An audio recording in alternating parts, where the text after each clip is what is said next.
नमस्कार। आज के इस वीडियो में हम कक्षा 11वीं के हिंदी विषय के अंतर्गत वार्षिक परीक्षा जो अभी आने वाला है उसमें क्या लिखें और कैसे लिखें, ब्लूप्रिंट के माध्यम से समझाते हुए आपको पेपर में कैसे और किस प्रकार से लिखना है, इन चीज़ों को मैं बताने का प्रयास करूंगा।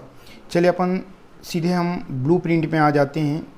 ये हमारे पास है ब्लूप्रिंट, कक्षा 11वीं के लिए है। हिंदी विषय के अंतर्गत हमारे पेपर में कुल 3 खंड रहेंगे। कितने खंड रहेंगे? 3। पहला अपना रहेगा अपठित अंश, जिसमें अपठित गद्यांश दिया रहेगा। एक तो शुरुआती वाला जो रहेगा वो गद्यांश, और दूसरा रहेगा अपठित काव्यांश।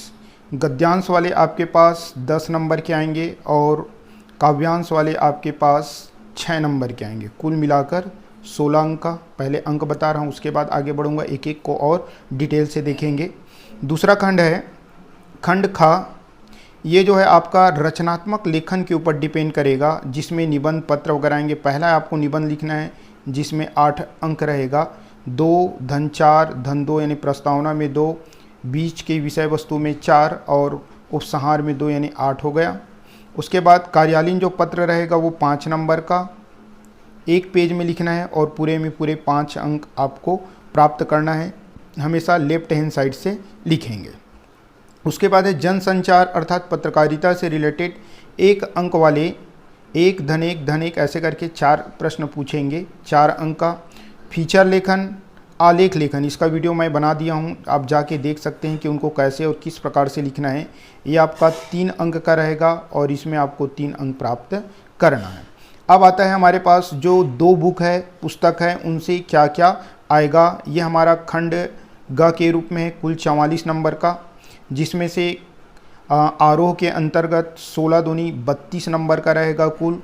गद्य से 16 और पद्य से 16। तो शुरू में काव्य भाग में आपके पास पठित काव्य दिया रहेगा, जो आप कविता पढ़े रहेंगे उस कविता को दिया रहेगा, और उसके नीचे 2 अंक वाले 3 प्रश्न रहेंगे, यानी कुल 6 अंक का उसका उत्तर आपको देना है। उसके बाद है दूसरा सौंदर्य बोध पर आधारित प्रश्न, यानी काव्य की जो शोभा बढ़ाता है क्या क्या चीज़ें हैं उससे संबंधित प्रश्न आपको पूछेगा।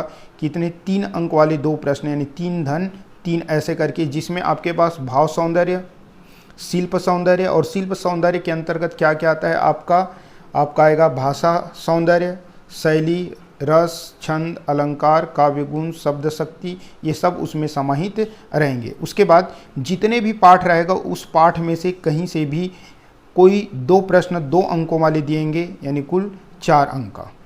उसके बाद है गद्यांश, इससे कुल 16 अंक का आना है हमारे पास। 7 अंक वाले जो आपका पठित गद्यांश दिया रहेगा और उसके नीचे 1 अंक वाले 1 प्रश्न और 2 अंक वाले 3 प्रश्न दिए रहेंगे, कुल 7 अंकों का उनका उत्तर आपको देना है। जबकि जितने भी पाठ रहेगा कहीं से भी 3 अंक वाले, यानी 3 तिया 9, 3 प्रश्न आपको पूछेंगे जिसमें 9 अंक रहेगा, तो 7 और 9 16 नंबर। वितान में जो भी हो आपके पास 4 अंक वाले 3 प्रश्न पूछेंगे। 4 अंक वाले कितने प्रश्न? 3 प्रश्न पूछेंगे और 4 तिया 12 अंक आपका रहेगा। इस प्रकार से कुल 80 अंक का ये ब्लूप्रिंट हुआ और 20 नंबर का आपका प्रोजेक्ट वर्क रहेंगे। ठीक है, आगे बढ़ते हैं, एक एक के बारे में पुनः अपन देखने का प्रयास करेंगे। तो आपको एक चीज़ यहीं पे बता देता हूँ, जब भी पेपर में आप बनाना स्टार्ट करेंगे तो सर्वप्रथम खंड ख को क को मत बनाना। अपठित गद्यांश और पद्यांश को, काव्यांश को शुरू में मत बनाना, क्योंकि आप पढ़ोगे, मान लीजिए पढ़ने में 5 से 10 मिनट लगेगा, 1-2 उत्तर मिलेगा, फिर पढ़ोगे तो 5 से 10 मिनट लगेगा, फिर 2-3 उत्तर मिलेगा। तो ऐसे करते करते आपका आधा घंटा ऐसे व्यतीत हो जाएगा, आपको हवा नहीं लगेगा और आपको लगेगा अरे मेरा आधा घंटा यूं ही चला गया और मैं 1-2 प्रश्न बनाऊंगा। ऐसे करके आप क्या करेंगे? गड़बड़ी कर देंगे। तो आप क्या करना, मैं आपको सजेशन दूंगा कि खंड जो ख है वहाँ से आप बनाना चालू करेंगे। कौन से खंड से? ख खंड से। ठीक है, खंड ख में आपको क्या करना है? शुरुआत में आपके पास निबंध रहेगा, निबंध में 8 अंक रहेंगे, यानी 2 + 4 + 4। तो आपको प्रस्तावना में 2 अंक, उपसंहार में 2 अंक और बाद में बीच में जो विस्तार देंगे जिसको कम से कम 2 टॉपिक में, 3 टॉपिक में या 4 टॉपिक में भी दे सकते हैं। इसको अगर 2 टॉपिक में दे रहे हैं तो कम से कम 7-8 लाइन दोनों का लिखना है ताकि आपको उसमें 2 अंक मिल सके, ये चीज़ ध्यान रखेंगे। उसके बाद आपको क्या करना है, यानी मान के चलिए यदि आप लिख रहे हैं, क्या लिख रहे हैं, पहला आप प्रस्तावना लिख रहे हैं तो कम से कम इसको 6 से 7 लाइन लिखेंगे, 6 से 8 लाइन। उसके बाद 2, 3, 4 ऐसे विस्तार कर रहे हो, मान लीजिए केवल 2 चीज़ों में विस्तार कर रहे हो, अगर आप इसको उपसंहार मानते तो इसको कम से कम 9-10 लाइन आपको लिखना है। 10 से 12 लाइन, 10 से 12 लाइन कर देता हूँ।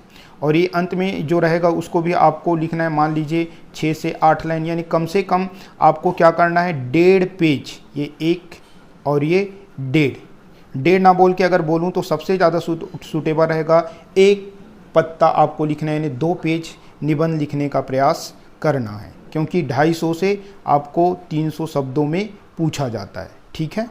अब पत्र लेखन जब भी आएगा तो पत्र लेखन को आपको हमेशा 1 पेज में लिखोगे। 1 पेज में बच्चे लोग क्या करते हैं, इसको उधर का आधा इधर का आधा लिखते हैं, जो कि ठीक नहीं है। जब भी आप लिखोगे तो लेफ्ट हैंड साइड से सेवा में या प्रति में सब लेफ्ट हैंड साइड से, विषय भी लेफ्ट हैंड साइड से, धन्यवाद भी, दिनांक भी, प्रार्थी भी, सब नए रूल के आधार पे आपको लेफ्ट साइड से लिखना है और वो भी 1 पेज में। तो ये पत्र लेखन हुआ। उसके बाद पत्रकारिता में जो आपके पास प्रश्न आएंगे वो रहेंगे आपके पास 1 अंक वाले 4 प्रश्न। जब भी 1 अंक वाले रहेंगे तो 1 से 3 लाइन आपको इनका उत्तर लिखना है। पर्याप्त रहेगा उतना, ज़्यादा हो जाए तो 3, 4, 5 भी हो सकता है। ठीक है। उसके बाद क्या है हमारे पास, ये है समाचार लेखन का उल्टा पिरामिड शैली, 12वीं में है, हो सके तो इसमें भी आप पढ़ लेना, क्या पता आ जाए। फीचर लेखन, आलेख लेखन, ये 3 चीज़ रहता है, आलेख, फीचर, समाचार लेखन का उल्टा पिरामिड विधि, तीनों को अथवा करके देते हैं। और इसमें वीडियो मैं डाल चुका हूँ, जाके देख लेना कैसे आपको लिखना है। आपको डरना नहीं है, सेम निबंध जैसा रहेगा। निबंध का छोटा रूप आलेख है, फीचर है। आलेख में सत्य घटना पर आधारित चीज़ों को लिखा जाता है और फीचर में मनोरंजन पूर्ण समाचार, कुछ हंसी मजाक की चीज़ें उसमें डाल सकते हैं। लेकिन लिखते समय आपको क्या करना है, जब भी फीचर या आलेख लिखोगे तो आपके पास मान लीजिए पेज हुआ तो टॉपिक डालोगे, सब्जेक्ट आपको दिया रहेगा कि इस सब्जेक्ट पे, इस विषय पे आपको आलेख या फीचर लिखना है, तो कम से कम 3 पैराग्राफ में लिखोगे। पहला पैराग्राफ ऐसे मान लीजिए 6-7 लाइन लिखे, मान लीजिए 4-5 लाइन लिखें, तो ये आपका प्रस्तावना। पैराग्राफ चेंज करोगे, ये फिर वर्णन करोगे, वही 4-5 लाइन, तो ये आपका क्या हुआ, विषय का विस्तार। और फिर चेंज करके लिखोगे, ये आपका क्या कहलाएगा, समापन। तो 3 पैराग्राफ में लिखना बेहद ज़रूरी है ताकि आपको 3 में 3 अंक पूरा मिल सके।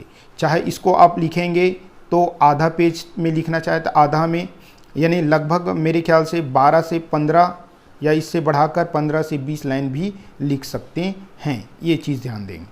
अब आगे बढ़ता हूँ मैं किस में, चलिए ये जो बताया हूँ उसको कितने कितने अंकों में लिखना है, कितने कितने पेज, ये आपके पास है। रचनात्मक लेखन में लगभग इसको 250 से 300 शब्दों में पूछा जाता है, उस आधार पे ये 8 अंक का है, तो 2 पेज यानी 1 पत्ता आपको लिखना जरूरी है। प्रयास करना 1 पत्ता लिखो, थोड़ा बहुत कम होगा तो भी चलेगा।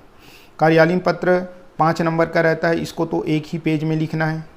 पत्रकारिता में आपके पास 1 अंक वाले 4 प्रश्न पूछे जाएंगे, जिसमें 20 से 30 शब्दों में लिखना होता है, यानी 1 से 3 लाइन, ज़्यादा से ज़्यादा एक आध क्वेश्चन 4 या 5 भी जा सकता है। उसके बाद फीचर लेखन, आलेख लेखन, जब भी आप लिखोगे तो इसको कम से कम आधा पेज से ज़्यादा यानी 15 से आपको 20 लाइन लिखना है। अगर पूरा 1 पेज लिख दो तो भी कोई टेंशन नहीं। ठीक है। अब अपन आगे बढ़ते हैं किस में, गद्य खंड। ठीक है। अब खंड ख है हमारे पास, जिसमें आरोह हमारा जो पहला पुस्तक है उसमें काव्यांश खंड, उसके बाद गद्यांश खंड। काव्यांश में आपके पास क्या रहेगा, 2 काव्यांश। 2 काव्यांश तो नहीं देता, केवल 1 दे रहा है, बोर्ड में भी केवल 1 दिया है अथवा नहीं दिया है। तो आपको क्या करना है, 1 काव्यांश दिया रहेगा पढ़े हुए आपके बुक से, उसको पढ़ना है और 2 अंक वाले आपके पास 3 प्रश्न रहेंगे, उसका उत्तर आपको देना है और आपको कितने अंक मिलेंगे, 6 अंक। उसके बाद है काव्यांश के सौंदर्य बोध पर आधारित प्रश्न आपका रहेगा 3 धन 3 यानी 3 दूनी 6 अंक का। 12वीं में ही 2 धन 2 रहता है और ये वाले 3 धन 3 यानी 6 रहता है, उसमें भी 16, इसमें भी 16। इसमें आप कंफ्यूज होते हैं, ये सौंदर्य बोध नए टाइप से आप आज तक आप लोग 10वीं में भी नहीं बनाए हैं। तो क्या हो जाता है, एक लिखना है भाव सौंदर्य। भाव सौंदर्य का मतलब होता है प्रसंग लिखना, या मान के चलिए जो कविता दी है उसका सार तत्वों को वहाँ पे लिखना। अब 3 अंक का है तो कितना लिखेंगे मैं आगे बताऊंगा। अब कविता की विषय वस्तु यानी पूरे पाठ में से कहीं से भी आपको क्या करेगा, 2 अंक वाले 2 प्रश्न आपके पास दिया रहेगा, 2 दूनी आपको क्या करना है 4। ठीक, आगे बढ़ते हैं। तो हमारे पास क्या है, गद्यांश खंड। गद्यांश खंड में आपको क्या करना है कि गद्यांश दिया रहेगा और उस गद्यांश में 1 अंक वाले 1 प्रश्न और 2 अंक वाले 3 प्रश्न यानी कुल 7 अंक रहेंगे। उस गद्यांश को पढ़ना है और पढ़ने के बाद उत्तर ढूंढ के वहीं पे आपको लिखना है। आप पढ़े रहेंगे तो ये आसानी से बनेगा और सरल सा क्वेश्चन पूछा जाता है। उसके बाद ये पूरे जो बुक में पाठ रहेंगे उनमें से क्या पूछा जाएगा, 3 अंक वाले 3 प्रश्न यानी 3 तिया 9। तो ये आपके बुक में से कहीं से भी दे सकता है, राइट। चलिए अब आगे बढ़ते हैं, वितान वाले में आ जाते हैं। वितान में आपके पास जो 4 अंक वाले 3 प्रश्न यानी 12 अंक का पूछेगा। अब आप जब भी इसको लिखेंगे आप प्रयास करना, अगर आप टॉपिक वाइज लिखते हैं, इसमें एक क्वेश्चन जरूर पूछा जाएगा चरित्र चित्रण। जैसे लता मंगेशकर जी का चरित्र चित्रण आ सकता है, तो 4 अंक है तो 4 टॉपिक डालोगे, ठीक है। अगर एक आध टॉपिक गलत महसूस हो रहा है तो 5 भी डाल सकते हैं। हर एक टॉपिक को 3 से 5 लाइन में आपको क्या करना है, डील करना है। सबको 3 से 5, 3 से 5 यानी लगभग अगर आप लिखोगे तो 1 पेज या 1 पेज से थोड़ा बहुत कम भी लिख सकते हैं, 1 पेज भी पर्याप्त है, लिख सकते हो, राइट। तब आपको पूरे में 4 में 4 अंक मिलेगा। टॉपिक डाल के लिखने से बेनिफिट है कि 4 टॉपिक है तो डायरेक्ट चेक करने वाले आपको 4 अंक दे देंगे।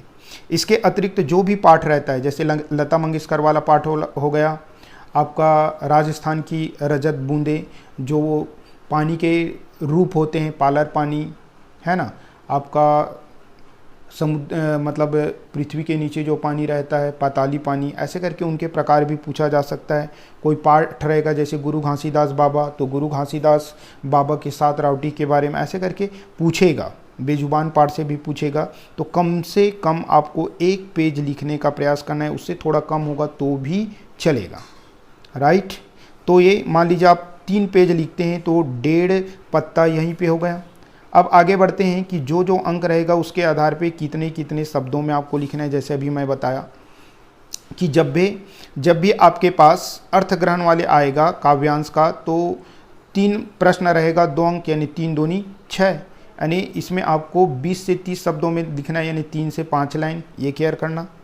काव्यांश बोध पर आधारित प्रश्न रहेगा तो ये आपके पास 2 प्रश्न रहेंगे, 3 धन 3 का, तो 3 दूनी 6, ये 30 से 40 शब्द यानी 5 से 7 लाइन आपको लिखने का प्रयास करना है।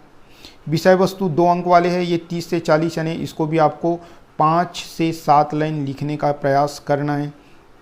उसके बाद एक गद्यांश में आएंगे तो अर्थ ग्रहण पर आधारित 1 अंक वाले 1 प्रश्न रहेंगे और 2 अंक वाले कितने रहेंगे, 3, यानी कुल मिला के 7 अंक के प्रश्न रहेंगे।